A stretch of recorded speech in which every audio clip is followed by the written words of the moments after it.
Bonjour tout le monde, aujourd'hui on va voir plusieurs conseils pour apprendre à travailler, à mémoriser le vocabulaire en français mais aussi dans d'autres langues. Donc quand on apprend une langue et surtout en français, on doit mémoriser la prononciation, l'orthographe, le concept, la signification du mot bien sûr, et aussi comment on l'utilise, dans quel contexte, si c'est un mot formel, informel, etc. Donc ça fait beaucoup de choses à apprendre. Donc je me suis dit que ce serait intéressant de voir ensemble quelques astuces, quelques idées pour justement faciliter cet apprentissage, cette mémorisation du vocabulaire. Et bien sûr, si vous avez d'autres idées, n'hésitez pas à partager vos astuces dans les commentaires. Et comme d'habitude, si cette vidéo vous plaît, n'hésitez pas à vous abonner, à l'aimer, à la partager, etc. etc. Ça m'aide beaucoup, merci. Ok, premier conseil, si vous apprenez un nouveau mot pendant une conversation, pendant une discussion, essayez de répéter ce mot, peut-être dans votre tête ou à voix haute si vous voulez, mais plutôt dans votre tête 5 fois. Donc vous avez le contexte de la conversation, vous dites ok, ce mot, ce mot, ce mot, ce mot, ce mot, pour avoir un petit peu une association entre le mot, le concept, et le contexte, pour dire ah oui, c'est à ce moment-là que j'ai appris ce mot. Par exemple, vous entendez le mot piger dans une conversation. Attends quoi, j'ai rien compris là, j'ai rien pigé. Piger, rien compris, rien pigé. Ok, piger, piger, piger, piger, piger, etc. Donc, je n'ai pas pigé, je n'ai pas compris. Si après vous apprenez un mot comme ça, sans contexte, un mot que vous voyez écrit quelque part, ou juste, voilà, vous tombez sur le mot, essayez de lui donner un contexte. Au moins une petite phrase, ou si vous voulez, vous pouvez créer une histoire. C'est plus facile de retenir un mot s'il est dans un contexte que de le retenir tout seul, parce qu'on va finir par l'oublier, à moins qu'on le répète vraiment très souvent pendant plusieurs semaines, plusieurs mois, etc. Donc déjà, qu'est-ce que vous pensez de contexte plus répétition? Est-ce que pour vous c'est quelque chose qui vous paraît être une bonne idée? C'est quelque chose que vous faites? Pas du tout? Dites-moi dans les commentaires. Donc je vous disais peut-être de créer une petite histoire ou au moins une petite phrase avec un peu de contexte. Et donc ce deuxième conseil est un petit peu lié à celui-ci, mais là vous allez vraiment partir de mots que vous choisissez. Donc le premier conseil, c'est dans le cas où c'est un mot que vous entendez, que vous lisez un peu par hasard. Là vous allez choisir 5 mots, 10 mots, 15 mots, peu importe, choisissez peut-être 5 pour commencer. Peut-être des mots qui peuvent avoir un lien, comme ça ensuite vous allez créer votre propre histoire. Donc encore une fois, le fait d'avoir vraiment un contexte, une histoire, ça va vous permettre de mémoriser plus rapidement et plus efficacement un mot. Ensuite, quand vous apprenez un nouveau mot, vous pouvez l'analyser. Comment est-ce qu'il est formé? Quelle est sa prononciation? Combien il y a de syllabes? Est-ce que vous connaissez d'autres mots qui lui ressemblent? Est-ce que il y a un mot dans ce mot que vous avez déjà vu peut-être? Répétez-le à voix haute, vous pouvez même vous enregistrer. Une petite pause juste pour remercier toutes les personnes qui se sont inscrites au membership.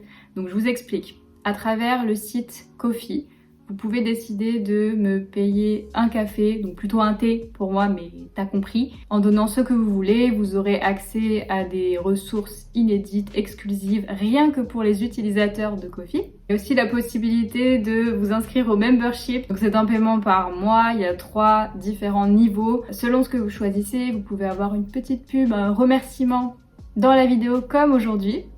Donc merci aux personnes qui se sont déjà inscrites au membership, merci beaucoup, ça m'aide beaucoup. Vous pouvez aussi avoir du contenu exclusif comme je vous le disais, aussi la possibilité de me poser des questions en message privé et je vous répondrai individuellement. Et enfin, le dernier niveau, nous allons créer un groupe sur WhatsApp pour avoir des conversations en français, donc avec différentes personnes qui viennent de partout dans le monde. Donc si un de ces niveaux vous intéresse, n'hésitez pas à cliquer sur le site qui est dans la description pour vous inscrire.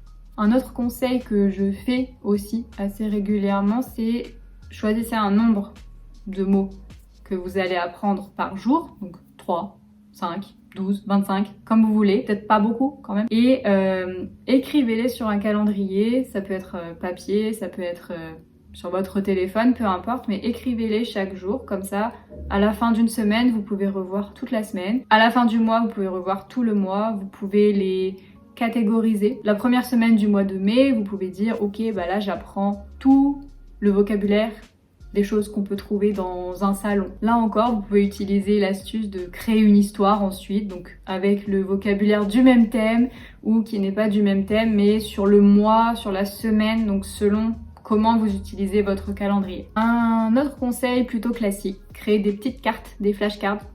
Voilà, il y a beaucoup de sites ou d'applications qui le font. Il y a Quizlet par exemple.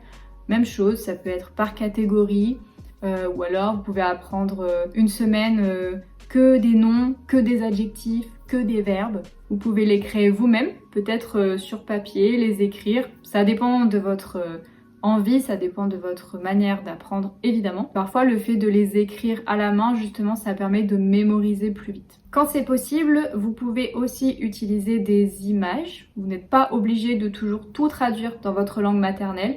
Donc si vous apprenez les animaux, c'est bête, mais prenez des images d'animaux et associez. Vous pouvez là aussi créer des petites cartes.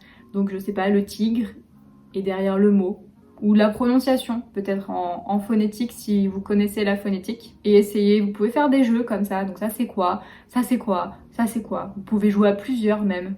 Vous pouvez les créer vous-même en utilisant Canva par exemple. Donc il y a beaucoup de possibilités avec ce site. Les images, vous pouvez les associer, les imprimer, pas les imprimer, faire en ligne encore une fois avec Quizlet ou d'autres applications. Et mon dernier conseil, ce serait d'espacer les révisions. Donc je pense que c'est pas très utile de faire 30 minutes de révision et ensuite laisser 4 jours sans réviser et reprendre encore 1 heure de révision.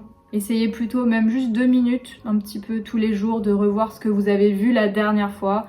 Là, si vous utilisez le calendrier, ça c'est plutôt utile.